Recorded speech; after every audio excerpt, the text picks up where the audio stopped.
तो जी अस्सलाम वालेकुम, welcome back to my channel. कैसे हैं जी आप सब लोग, my YouTube family, my friends and मेरे प्यारे प्यारे से व्यूवर्स। आई होप कि आप सब लोग ठीक होंगे, मज़े में होंगे और अपनी अपनी लाइफ एंजॉय कर रहे होंगे। और जी माशाल्लाह अल्हम्दुलिल्लाह आप सबकी दुआओं से मैं भी बिल्कुल ठीक हूँ, खुश हूँ। और जी अल्लाह पाक सबको अपने हिफ्ज़ अमान में रखे, अल्लाह पाक सबके घरों में खैर बरकत रखे। और यहाँ पे अब हो रहा है जी सुबह का टाइम, और आज ना सुबह सुबह बारिश हो गई थी और मौसम माशाल्लाह से बहुत ही अच्छा हो गया है। और आपको पता ही है समर का जो लास्ट वो चल रहा है, लास्ट मंथ चल रहा है समर का।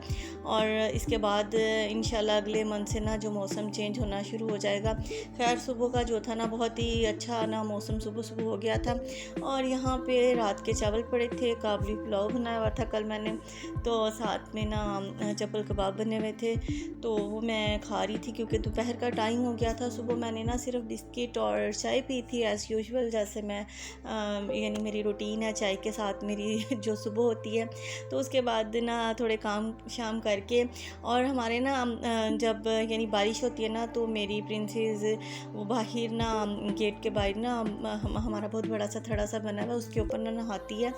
तो वहाँ पे फिर सारे वो मिट्टी के वाले पाँव गैरेज में आ जाते हैं, तो गैराज की फिर सफाई करनी होती है और सारा ना मैसी मैसी सा हो जाता है। तो उसके बाद जी मैं किचन में आ गई थी खाना खाने के बाद, क्योंकि मैंने ना कल रात कीमे को चॉप किया था, साथ में उसमें अदरक लहसुन और प्याज डाल के कीमे को बिल्कुल रेडी किया था कबाब बनाने के लिए।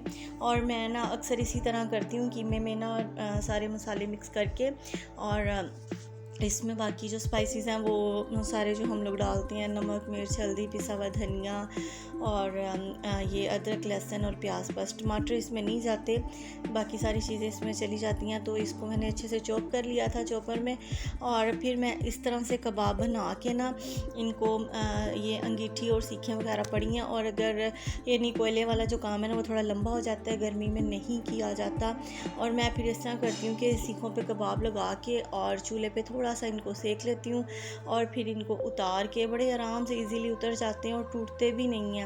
और मैंने इनको उतार लूँगी और थोड़ा सा बस इनको मैंने हार्ड करना है ताकि ये अच्छे से ना सीख से उतर सकें। उसके बाद मैं फ्राई पैन में थोड़ा सा ऑयल लूँगी, यानी वन टेबल स्पून 1 या 2 टेबल स्पून के करीब में ऑयल डालूँगी, और उनमें मैं इनको लाइट सा शैलो फ्राई कर लूँगी, और फिर इनको मैं ठंडा करके फ्रीज़र में रख दूँगी। इसका ये होता है कि अगर कोई गेस्ट आ जाए तब भी आप निकाल के यूज़ कर सकते हैं। और दूसरा ये कि लेट नाइट अगर आपको भूख लगती है तो हम ना मैदे के परांठे बना के ना वो भी मैं हाफ़ कुक करके फ्रीज़र में रख देती हूँ। तो उनको आप हल्का सा कुक करेंगे परांठों को, और उनमें ये कबाब लगा के, और परांठा रोल जो है ना बहुत मज़े का बनता है कबाब का। तो यहाँ पे बीफ का कीमा पड़ा हुआ था, तो उसको मैंने निकाल के इस तरह से मसाले डाले हैं, और अब मैं आपको दिखाऊंगी कि कैसे इनको मैं ना शैलो फ्राई करूँगी। देखेंगे अब भी ना 6 कबाब बन के मेरे रेडी हो गए हैं, तो मज़ीद कबाब मैं और बना लूँगी जितना कीमा है। और मैं इस तरह से भी कबाब बना लेती हूँ, और साथ में जो गोला कबाब है मैं वो भी बना देती हूँ, ताकि ना कभी यानी सब्ज़ी लेट आए या घर में पकने के लिए कुछ हो ना, तो मैं फ्रीज़र से निकाल के कोफ्ते या गोला कबाब कुछ भी ना मैं इस तरह से सालन उसका बना लेती हूँ इजीली। और स्पेशली अगर गेस्ट आ जाएँ तो भी मसला आसान हो जाता है। तो इस तरह से मैं आपको दिखाती हूँ कि किसी ये देखिए इस तरह से मैंने ना सीखों पे तैयार कर लिए, और जैसे थोड़ा सा ये ठंडा होता है तो इनको मैं हाथ से ना उतार लेती हूँ। तो जी आज का जो टॉपिक था मेरी वीडियो का कि क्या वो सब जो बड़ी यूट्यूबर्स हैं जो कामयाब हो चुकी हैं, क्या वो आसमान से उतरी हुई हैं। ये डायलॉग मैंने कई लोगों से सुना है जी, जो बंदा कामयाब हो जाता है उसके लिए बोला जाता है कि क्या वो फ़लाँ बंदा जी आसमान से उतरा है, वो इतना कामयाब हो गया है, वो इस तरह। नहीं जी, कोई भी बंदा आसमान से नहीं उतरा होता। जो भी एक मुकाम पे पहुंचता है ना बंदा है या बंदी है कोई भी है, तो वो लोग मेहनत करके स्ट्रगल करके वहाँ तक पहुँचते हैं। आपको सिर्फ उन लोगों की कामयाबी नज़र आ रही होती है, उन्होंने उस कामयाबी के पीछे जो उनकी स्ट्रगल है, जो उनकी मेहनत है, वो आप लोगों को कभी नज़र नहीं आती। तो इस चीज़ को कभी मत भूला कीजिए कि वो अपनी मेहनत और स्ट्रगल से उस मुकाम पर पहुँचे हैं। और फिर आप ये भी देखें कि उन लोगों को यूट्यूब पे काम करते हुए कितना टाइम हो चुका है। किसी के चैनल पे आप विज़िट करो, किसी पे 4 साल लिखा हुआ है, किसी पे 5 साल लिखा हुआ है, 3 साल से नीचे तो किसी का भी नहीं लिखा हुआ, सबका 3 साल से ऊपर है, 5 साल 6 साल। लेकिन हम लोग उस टाइम पीरियड को नहीं देखते, हम लोग बस देखते हैं कि ये बंदा बंदी ये इतने कामयाब हैं, इतना इनका ना हमने कभी भी ये नहीं सोचा कि ये कितनी स्ट्रगल करके गए हैं। हमें चाहिए कि हम अपनी खुद पे मेहनत करें। अगर आपने यूट्यूब चैनल किया है, पिछले दिनों मेरी एक फ्रेंड से बात हो रही थी, उसने भी रिसेंटली चैनल बनाया। तो आपको पता है रिसेंटली तो नहीं कुछ भी चलता, आप एक शॉप ही बनाए कोई बंदा तो एकदम से तो नहीं ना चलना स्टार्ट हो जाती। तो वो उसका था जी कि मैं कर रही हूँ, मुझे व्यूज़ नहीं आ रहे, मेरे थंबनेल बहुत अच्छे हैं, मेरा टाइटल बहुत अच्छा है, मैं जी वो जो सर्चिंग में आने वाले टाइटल हैं उन टॉपिक्स को कवर कर रही हूँ, फिर भी अभी तक व्यूज़ नहीं आ रहे। तो फ़लाँ देखो उसको इतने व्यूज़ आ रहे हैं, उसका टॉपिक अच्छा नहीं था, उसका टाइटल अच्छा नहीं था, फिर भी व्यूज़ आ रहे हैं। तो वो लोग अपनी स्ट्रगल कर चुके हैं, अब वो बगैर टाइटल के, बगैर कोई अच्छा थंबनेल लगाए भी अपनी वीडियो पब्लिक करते हैं ना, तो उनको व्यूज़ आएंगे क्योंकि वो इस टाइम पीरियड से गुजर चुके हैं। ये लोग ये हम लोग जो है ना नए यूट्यूबर्स की इस बात को नहीं समझते। तो थोड़ा सा पेशेंस, थोड़ा सा सब्र रखें, थोड़ी सी अपनी मेहनत करें, स्ट्रगल करें, इंशाल्लाह हम लोग भी कामयाब होंगे। तो सभी कामयाब होते हैं, वो लोग भी इसी तरह कामयाब हुए हैं। स्टार्टिंग से नहीं था कि वो उन्होंने पहली वीडियो डाली है तो उनको 1 लाख सब्सक्राइबर आ गए थे और व्यूज़ आ गए थे। तो ये सब आहिस्ता आहिस्ता चलता है। तो जी यहाँ पे आप देख सकते हैं मैंने कबाबों को कैसे शैलो फ्राई कर लिया है इस तरह से। अब जब ये ठंडा हो जाएंगे, रूम टेम्परेचर पे रख के मैं इनको ठंडा करूँगी और फिर मैं किसी ना बाउल में डाल के इनको प्लास्टिक बाउल में डाल के फ्रीज़र में रख दूँगी। और अगर मैं इसी तरह से ना जैसे ये रूम टेम्परेचर पे है ना, इनको मैं शॉपिंग बैग में रख के ना रखूँगी तो वो टूट जाएंगे। तो पहले मैं एक डिब्बे में डाल के फ्रीज़र में रख देती हूँ। 3 से 4 घंटे के बाद जब ये थोड़ा ना हो जाएंगे सख्त, तो फिर मैं ना इनको निकाल के एक शॉपर में डाल के रख दूँगी। क्योंकि आपको पता है कि शॉपर में डाल के अगर कबाब रखें ना तो फ्रीज़र में वो जगह कम लेते हैं, और अगर बाउल वगैरह में प्लास्टिक के बाउल में रखेंगे वो जगह ज़्यादा ले लेते हैं। और गर्मियों में तो वैसे ही फ्रीज़र की जगह यानी बर्फ़ वगैरह रखनी होती है तो कम पड़ जाती है। तो यहाँ पर मैंने गोला कबाब भी थोड़े से बना लिए थे हाथों की मदद से, और वो मैंने सीख पे बनाए थे। अब मैं इस बाउल में डाल के ना कबाब और गोला कबाब फ्रीज़र में रख दूँगी। और साथ जो कीमा बच गया था उसके मैंने 15 कोफ्ते बना लिए थे। वो भी एक टाइम का ना सालन अच्छे से यानी ज़बरदस्त सा बन जाता है।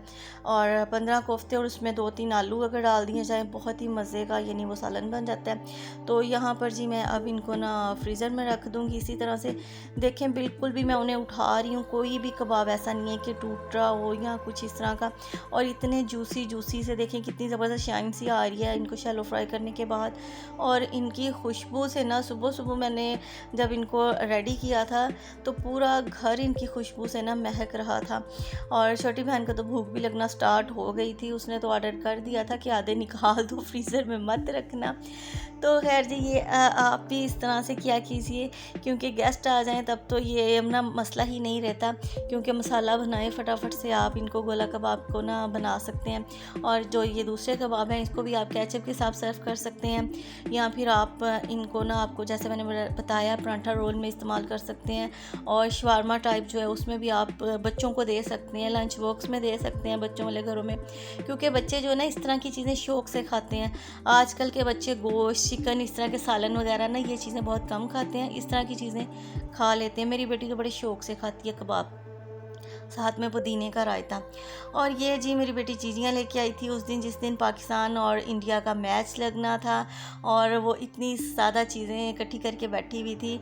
और हमें भी बड़ा एक्साइटमेंट थी मैच देखने की, लेकिन वो फिर बारिश की वजह से जो मैच था ना वो कैंसिल हो गया था। तो फिर ये जी हम वैसे ही सारा दिन इनको एंजॉय करते रहे। तो हम लोग ये सारी चीज़ें लेके बैठे हुए थे कि साथ साथ मैच देखेंगे, साथ ये पापड़ शापड़ सलांटियाँ जो कुछ भी है लेज़ वगैरह एंजॉय करेंगे।